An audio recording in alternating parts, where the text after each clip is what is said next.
Au pied du mont des Oliviers se trouve le jardin de Gethsémani, ou jardin des Oliviers, un lieu fréquenté par Jésus avec ses disciples déjà avant la Passion. Saint Luc nous dit que le jardin à côté de la vallée du Cédron était le lieu de retraite préféré du Seigneur.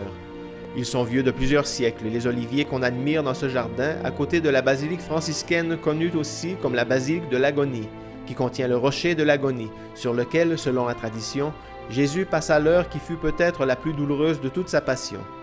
Ici, il vécut cette tristesse de l'âme jusqu'à la mort, et pria cette prière intense jusqu'à la sueur de son sang.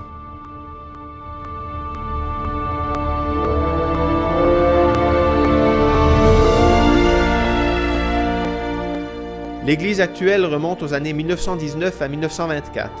Elle est l'œuvre de l'architecte italien Antonio Barluzzi. Elle est aussi connue comme l'église des nations, parce qu'au moins 16 pays contribuèrent à sa construction. On trouva dans son sous-sol des fragments de mosaïque de la première basilique byzantine, dont les images sont fidèlement reprises sur le pavé actuel.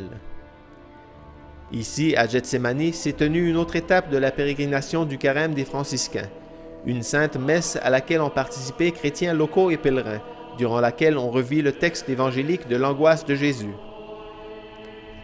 À présider la célébration et à tenir l'homélie, le père Vittorio Bossello rappelle à quel point les paroles de Jésus sont actuelles. « Veillez et priez, afin que vous ne tombiez pas dans la tentation. L'esprit est bien disposé, mais la chair est faible. Notre vie, souligne-t-il, est pleine de tant de choses, mais le silence est nécessaire pour écouter le Seigneur et chercher un lieu pour être avec lui. »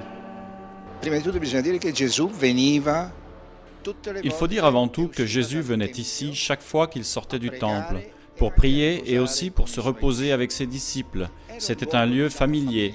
Ici, tous l'abandonnèrent, il se sentit seul et se tourna vers le Père, lui demandant d'éloigner cette tragédie, mais tout en disant que ta volonté et non la mienne soit faite. Però dice non la mia, ma la tua volontà, o Padre, io devo fare. Une grâce spéciale semble émaner de ce rocher, rappelant à chaque personne qui s'agenouille ici les paroles sincères de Jésus. « Restez ici et veillez avec moi. » Le prochain rendez-vous ici à Gethsémani sera le soir du Jeudi Saint, le 21 avril, lorsque le custode de Terre Sainte, le Père Pierre Battista Pizzaballa, présidera la commémoration solennelle de l'agonie du Seigneur.